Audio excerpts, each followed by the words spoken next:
नमस्कार दोस्तों, आज हम बात करेंगे एक ऐसे पल की जिसने भारतीय राजनीति में हलचल मचा दी है। सुप्रीम कोर्ट के नए मुख्य न्यायाधीश के शपथ ग्रहण समारोह के दौरान पीएम मोदी और गृह मंत्री अमित शाह को लोकसभा अध्यक्ष ओम बिरला के कान में कुछ फुसफुसाते हुए देखा गया। यह दृश्य सोशल मीडिया पर वायरल हो गया और कई सवाल खड़े कर दिए। क्या ये सिर्फ एक सामान्य बातचीत थी या इसके पीछे कुछ और ही कहानी छिपी है? आइए इस रहस्य से पर्दा उठाते हैं। यह दृश्य उस समय था जब देश के सर्वोच्च न्यायालय के एक नए मुख्य न्यायाधीश शपथ ले रहे थे। ऐसे महत्वपूर्ण अवसर पर पीएम मोदी और गृह मंत्री को आपस में कानाफूसी करना सामान्य नहीं माना जा सकता। यह संकेत देता है कि कुछ गंभीर मुद्दे हैं जिन पर तुरंत चर्चा आवश्यक थी। पिछले कुछ समय से आरएसएस और बीजेपी के बीच मतभेद की खबरें सामने आ रही हैं। आरएसएस के सीनियर लीडर दत्तात्रेय होसबाले ने बढ़ती गरीबी, बेरोजगारी और असमानता पर चिंता जताई थी, जो मोदी सरकार की नीतियों पर अप्रत्यक्ष आलोचना मानी गई। मोदी और शाह की जोड़ी ने पिछले वर्षों में पार्टी और सरकार में अपने करीबी लोगों को महत्वपूर्ण पदों पर नियुक्त किया है। लोकसभा अध्यक्ष ओम बिरला भी उन्हीं में से एक हैं। हाल ही में आरएसएस के प्रमुख मोहन भागवत ने भी मोदी सरकार की नीतियों पर अप्रत्यक्ष रूप से सवाल उठाए हैं। मोदी और शाह की जोड़ी पर यह भी आरोप लगे हैं कि वह पार्टी और सरकार में अत्यधिक केंद्रीकरण कर रहे हैं, जिससे अन्य सीनियर लीडर्स और सहयोगियों में असंतोष बढ़ रहा है। इस पृष्ठभूमि में शपथ ग्रहण समारोह के दौरान मोदी और शाह की कानाफूसी को केवल एक सामान्य बातचीत नहीं माना जा सकता। यह संकेत देता है कि पार्टी और संगठन में कुछ गंभीर मुद्दे तो चल रहे हैं जिन पर तुरंत ध्यान देने की आवश्यकता है। यह भी संभव है कि यह बातचीत आगामी चुनावों, संगठनात्मक बदलावों या पार्टी की रणनीति से संबोधित हो। मोदी और शाह की जोड़ी हमेशा से ही राजनीतिक रूप से आगे बढ़ती रही है और यह क्षण भी उसी राजनीति का हिस्सा हो सकता है। हालांकि यह भी ध्यान रखना आवश्यक है कि ऐसे सार्वजनिक अवसरों पर इस प्रकार की बातचीत से गलत संदेश जा सकता है। यह पार्टी और सरकार की छवि पर भी प्रभाव डाल सकता है। इस घटना ने तो यह स्पष्ट कर दिया है कि पार्टी और संगठन में सब कुछ ठीक नहीं चल रहा। आने वाले समय में इन मतभेदों का समाधान कैसे होगा, यह देखना दिलचस्प होगा। देश के 52वें मुख्य न्यायाधीश के रूप में शपथ लेंगे।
माननीय राष्ट्रपति महोदया, आपकी अनुमति हो तो समारोह का शुभारंभ किया जाए।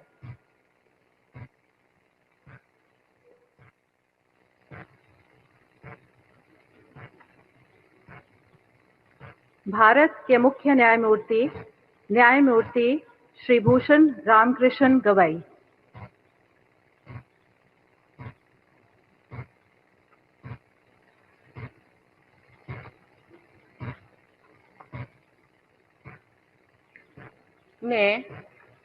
मैं भूषण रामकृष्ण गवई, जो भारत के उच्चतम न्यायालय का मुख्य न्यायमूर्ति नियुक्त हुआ हूँ, जो भारत के उच्चतम न्यायालय का मुख्य न्यायमूर्ति नियुक्त हुआ हूँ, सत्यनिष्ठा से प्रतिज्ञा करता हूँ सत्यनिष्ठा से प्रतिज्ञा करता हूँ कि मैं विधि द्वारा स्थापित भारत के संविधान के प्रति मैं विधि द्वारा स्थापित भारत के संविधान के प्रति सच्ची श्रद्धा और निष्ठा रखूंगा। सच्ची श्रद्धा और निष्ठा रखूंगा। मैं भारत की प्रभुता और अखंडता अक्षुण्ण रखूंगा मैं भारत की प्रभुता और अखंडता अक्षुण्ण रखूंगा तथा मैं सम्यक प्रकार से और श्रद्धापूर्वक तथा अपनी पूरी योग्यता, ज्ञान और विवेक से तथा मैं सम्यक प्रकार से और श्रद्धापूर्वक तथा अपनी पूरी योग्यता, ज्ञान और विवेक से अपने पद के कर्तव्यों का, अपने पद के कर्तव्यों का भय या पक्षपात, अनुराग या देश के बिना पालन करूंगा। भय या पक्षपात, अनुराग या देश के बिना पालन करूंगा तथा मैं संविधान और विधियों की मर्यादा बनाए रखूंगा। तथा मैं संविधान और विधियों की मर्यादा बनाए रखूंगा।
माननीय राष्ट्रपति महोदया, आपकी अनुमति हो तो समारोह का समापन किया जाए।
राष्ट्रपति भवन का ये ऐतिहासिक दरबार हॉल, जहां माननीय राष्ट्रपति के द्वारा अनेक संवैधानिक पदों की शपथ दिलवाई जाती है, आज साक्षी बना भारत के 52वें मुख्य न्यायमूर्ति के शपथ ग्रहण समारोह का।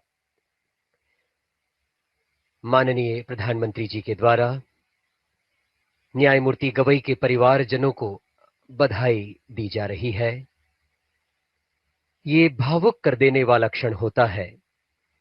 इस समय अग्रणी पंक्ति में विराजमान श्रीमती तेजस्विनी गवई, मास्टर ज्योतिरादित्य गवई, श्रीमती कमलताई गवई, श्रीमती करिश्मा गवई, श्रीमती अंजलि गायकवाड़, पूर्व चीफ जस्टिस संजीव खन्ना जी से अभिवादन स्वीकार करते हुए माननीय प्रधानमंत्री जी श्री नरेंद्र मोदी।